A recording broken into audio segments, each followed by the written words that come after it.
વિકાસ સપ્તાહ અંતર્ગત વિકાસ સાથે સ્વચ્છતા અને સ્વદેશીના સંકલ્પ સાથે આંબેડકર હોલ નડિયાદ ખાતે વિકાસ સપ્તાહની ઉજવણી કરવામાં આવી. મહાનગરપાલિકાના મ્યુનિસિપલ કમિશનર G.H. સોલંકીના અધ્યક્ષસ્થાને ડોક્ટર બાબાસાહેબ આંબેડકર હોલ ખાતે વિકાસ સપ્તાહ કાર્યક્રમની ઉજવણી કરવામાં આવી હતી.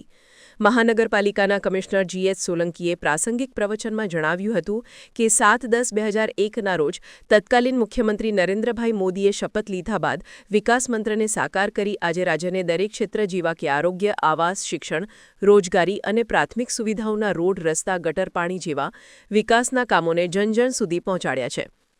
રાજ્ય સરકાર પ્રોએક્ટિવ થઈને સરકાર તમારા દ્વારે થકી ઘેર બેઠા વિવિધ યોજનાના લાભ આપી રહી છે. નડિયાદ મહાનગરપાલિકા પણ શિક્ષણ, આરોગ્ય જેવી સુવિધા શહેરમાં મળે તે માટે પ્રયત્ન કરી રહી છે.